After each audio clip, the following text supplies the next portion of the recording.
Hey guys, நம்ம டியூஸ்டேக்கு எடுத்த இந்த பிளான் படி கண்ணதாசன், காய்தே மில்லத், டைஸ் இது 3 மட்டும் தான் கம்ப்ளீட் பண்ண முடிஞ்சுது. அது ஏன்னு சொல்கிறேன். இது வந்து கண்ணதாசனுக்கு கணியன் புக்கில் கொடுத்துருந்த கண்டென்ட்டு.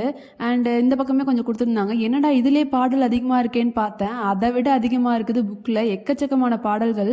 அண்ட் காய்தே மில்லத்துக்கு எனக்கு இவ்வளோ தான் கண்டென்ட் இருந்தது புக்கில். நான் எப்பயுமே எந்த டாபிக் எடுத்தாலும் ஃபஸ்ட்டு கணியன் புக்கில் இருக்கிற பாயிண்ட்ஸ் எல்லாமே படிச்சிடுவேன். அதுக்கப்புறம் அவுட் சோர்ஸ் தேடும் போது இது எனக்கு புக்கில் இருக்கா இல்லையானே தெரியும். அந்த மாதிரி இல்லாத பாயிண்ட் எல்லாம் எழுதி வச்சுக்கிட்டு 2 டாபிக்மே ஃபர்ஸ்ட் நோட்ஸ் எடுத்து முடிச்சிட்டேன். இந்த கண்ணதாசன் டாபிக் நானும் நோட்ஸ் எடுக்கிறேன் வந்துகிட்டே இருக்கு. அவ்வளோ பாடல்கள். இது ஃபுல்லாவே படிச்சுதான் ஆகணும், வேற வழியே இல்லை. இந்த டாபிக் இவ்வளோ பெரிய டாபிக்னு எனக்கு தெரியாம போச்சு.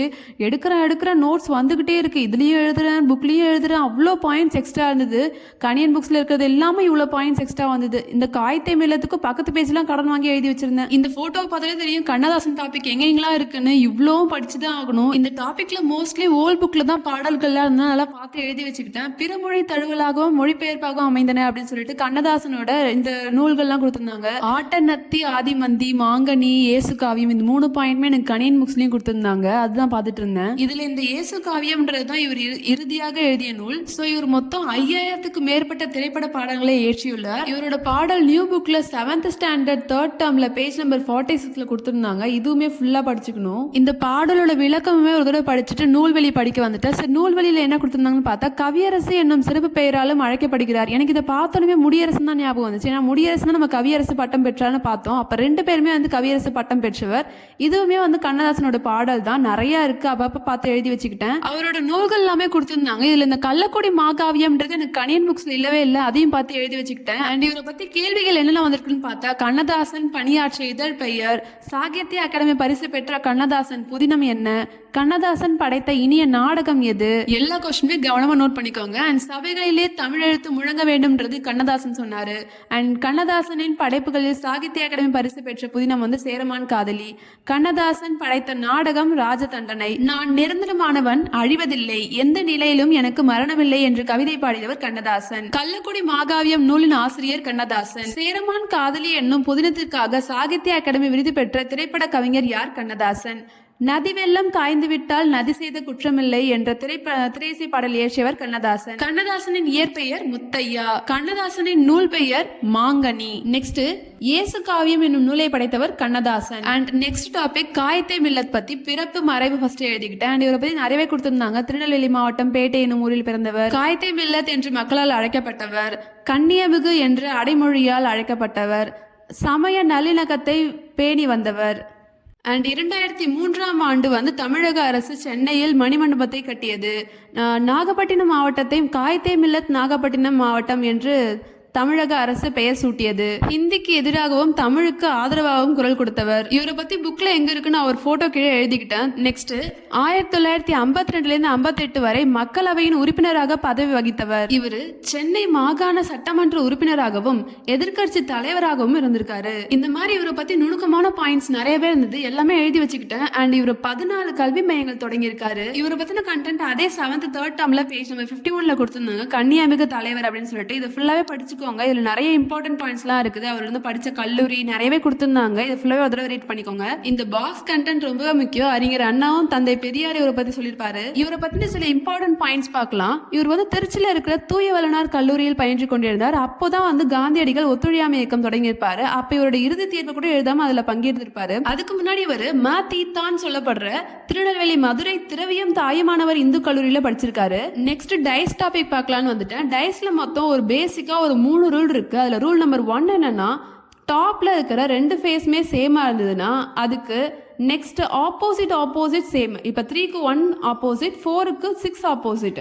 இப்ப டேக் காமன் நம்பர் 2, ரைட் த அட்ஜசன்ட் ஃபேஸஸ். இப்போ அந்த 2வை தவிர மீதி அந்த கியூப்ல இருக்கிற எல்லா நம்பருமே எழுத போறோம். அதுல எந்த நம்பர் மிஸ் ஆகுதோ அதுதான் 2க்கு ஆப்போசிட் நம்பர். இந்த மெத்தட் ரொம்பவே ஈஸியா இருக்கும். கண்டிப்பா இதை ட்ரை பண்ணி பாருங்க. Next rule number 2. இதுல ஒரு கியூபோட 2 சைட்ஸ் ஆஃப் ஃபேஸஸ் வந்து ஈக்குவலா இருந்ததுன்னா அப்ப சிங்கிளா இருக்கிற 2 சைடுமே 5க்கு ஆப்போசிட் 6, 6க்கு ஆப்போசிட் 5. அவ்வளவுதான். இதுவுமே ஒரு சிம்பிள் இருக்கு. இதுவுமே ட்ரை பண்ணி பாருங்க. Next rule number 3. இதுல ஒரு கியூபோட ஃப்ரண்ட் ஃபேஸ் வந்து ரெண்டுத்துலையுமே சேமா இருந்ததுன்னா அதுக்கு ஈக்குவலான சைட்ஸ் தான் ஆப்போசிட். இப்போ டாப்புக்கு டாப் வந்து ஆப்போசிட், 5க்கு 6 ஆப்போசிட், சைடுக்கு சைடு ஆப்போசிட், 4க்கு 2 ஆப்போசிட், ஸோ இதுவுமே ஒரு நல்ல மெத்தட், இதுவுமே ட்ரை பண்ணி பாருங்க. இப்போ ஒரு 2 கியூப்ல டாப்ல மட்டுமே காமனா இல்லாம ஃப்ரண்ட்ல மட்டுமே காமனா இல்லாம பொதுவா 2 கியூப்ல ஏதாவது ஒரு நம்பர் காமனா இருந்தாலே போதும்.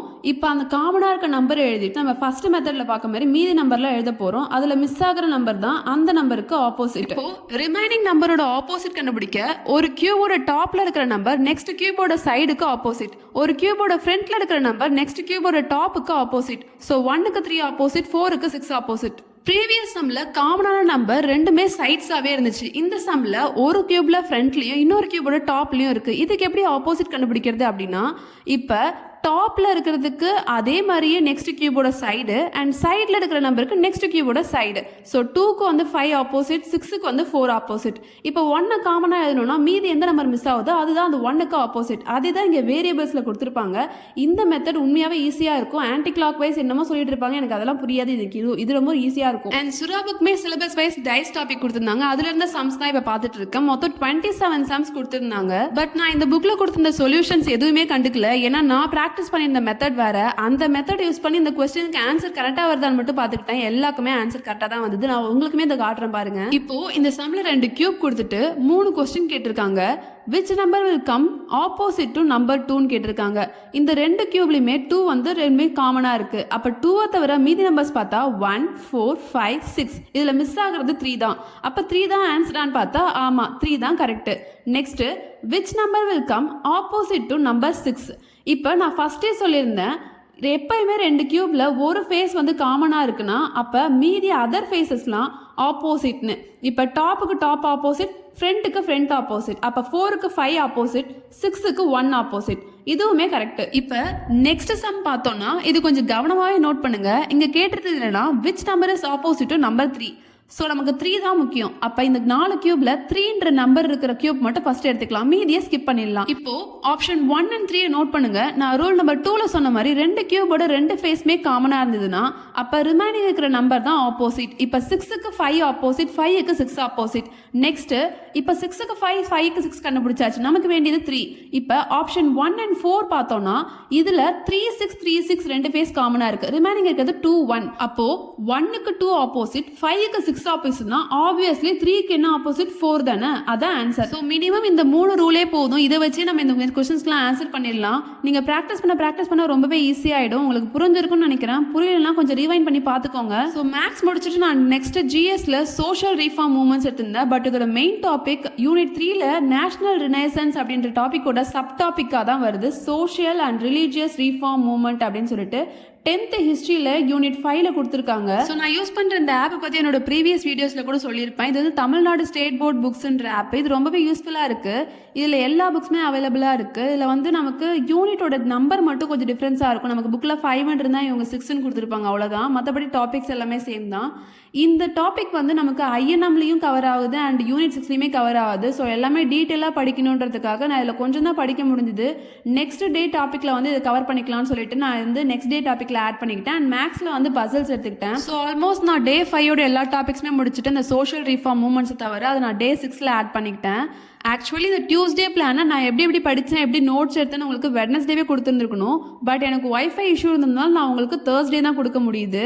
பட் இது எனக்கு தான் ரொம்ப ஹெக்டிக்காக இருக்குது. ஏன்னா நான் இப்போ வெட்னஸ்டேவோட பிளானையும் கம்ப்ளீட் பண்ணணும், தேர்ஸ்டேவும் படிக்கணும். ஸோ நம்ம வந்து ஃப்ரைடே ஸ்டார்ட் பண்ணோம் டே 1ன்னு சொல்லிட்டு. நம்ம டெய்லி படிச்சுக்கிட்டே இருக்கணும் புது டாபிக்கு. நமக்கு ஒரு ரிவிஷனும் டெஸ்ட்டும் கண்டிப்பாக முக்கியம்னு சொல்லிட்டு நான் இந்த தேர்ஸ்டேவும் ஃப்ரைடேவும் வந்து ஃபுல்லாக ரிவிஷன் கொடுத்துட்டு சாட்டர்டே சண்டே 2 நாள் டெஸ்ட். நமக்கு எங்கெங்கெல்லாம் இந்த டாபிக் பற்றி கொஷின்ஸ் அவைலபிளாக இருக்கோ எல்லா கொஷின்ஸுமே நம்ம ப்ராக்டிஸ் பண்ண போகிறோம். அதுதான் இந்த 4 நாளோட பிளான் நான் போட்டிருக்கேன். ஸோ சில பேர் சொல்லியிருந்தீங்க உங்கள் ஷெடியூல்லே நானும் ஜாயின் பண்ணிக்கிறேன், நானும் படிச்சுட்டு இருக்கேன் அப்படின்னு சொல்லியிருந்தீங்க. உங்களுக்குமே இந்த டெஸ்ட் ரிவிஷன் எல்லாமே யூஸ்ஃபுல்லாக இருக்கும். ஸோ நீங்களுமே வந்து 2 நாள் ரிவிஷன் பண்ணுங்கள். நான் ரிவிஷன் அப்பவும் வந்து நான் என்னென்ன பாயிண்ட்ஸ்லாம் எக்ஸ்ட்ரா, அதுக்கப்புறமும் ஏதாவது எக்ஸ்ட்ரா பாயிண்ட் இருந்தால் அதுவுமே உங்களுக்கு கூட ஷேர் பண்ணிக்கிறேன், எப்படி ரிவிஷன் பண்ணுறேன்னு வீடியோ போடுறேன். அண்ட் அந்த 2 நாள் டெஸ்ட்டுமே வந்து எனக்கு எந்தெந்த சோர்ஸ்லேருந்து கொஸ்டின்ஸ் கிடச்சது, நான் எப்படி ஆன்சர் பண்ணேன், என்னோட ஸ்கோரு அண்ட் உங்களோட ஆன்சர் கமெண்ட்டில் பண்ணுங்கள். அண்ட் ஆன்சர் டிஸ்கஷன் எல்லாமே வந்து பண்ணலாம், நம்ம ஒரு வீடியோவாக போடலாம். ஸோ நம்மளோட இந்த ஸ்டடி ஜேர்னிலே யாராவது ஜாயின் பண்ணிக்கணும்னு ஆசைப்பட்டீங்கன்னா கண்டிப்பாக லைக் அண்ட் சப்ஸ்கிரைப் பண்ணி ஜாயின் பண்ணிக்கோங்க. நம்ம டே டு டே என்னென்ன டாஸ்க் படிக்கிறோம், வீக்லி டெஸ்ட் ரிவிஷன் எல்லாமே கரெக்டாக கொண்டு போயிட்டு இருக்கோம். உங்களுக்குமே இது ரொம்பவே யூஸ்ஃபுல்லாக இருக்கும். ஸோ அது மட்டும் இல்லாமல் என்னோட டார்கெட் படி நம்ம எப்போ வந்து ஒரு 50 லைக் ஆர் 50 கமெண்ட்டை ரீச் பண்ணுறோமோ அப்போலேருந்து நம்ம லைவ் ஸ்டார்ட் பண்ணலான்னு இருக்கோம். அந்த லைவில் அதுக்கு முன்னாடியே எனக்கு தேவைப்படுற எல்லா மெட்டீரியல் கொஷின்ஸ் எல்லாமே நான் ரெடி பண்ணி வச்சுப்பேன். மோஸ்ட்லி மதியம் வந்து லைவ் இருக்கும் 1 hour போல். கண்டிப்பாக நல்ல ஒரு இன்ட்ராக்ஷனாக ஒரு குரூப் ஸ்டடி மாதிரி சேர்ந்து படிக்கிற மாதிரி ஒரு ஃபீல் இருக்கும். நான் என்னோட டார்கெட் ரீச் ஆனதுக்கப்புறம் ஸ்டார்ட் பண்ணலான்னு இருக்கேன். கண்டிப்பாக நீங்கள் சப்போர்ட் பண்ணுங்கள். நீங்கள் பண்ணுற லைக்லாம் எனக்கு 50 லைக் ரீச் ஆகும். ஸோ இனிமேல் உங்களோட ஐடியாஸ் ஏதாவது இருந்தாலும் என் கூட ஷேர் பண்ணிக்கோங்க. நீங்கள் இப்படி வீடியோ போடுங்க, இப்படி சொல்லுங்கள், இந்த மெட்டீரியல் ஷேர் பண்ணுங்கள், அந்த மாதிரி உங்களோட ஒப்பீனியன் எதுவாக இருந்தாலுமே தயவு செஞ்சு கமெண்ட்டில் சொல்லுங்கள். எனக்கு அப்போ தான் நீங்கள் என்ன யோசிக்கிறீங்க, நீங்கள் என்ன எதிர்பார்க்குறீங்கன்னே எனக்கு புரியும். ஸோ இவ்வளோ தூரம் வீடியோ பார்த்ததுக்கு ரொம்ப தேங்க்யூ ஸோ மச்.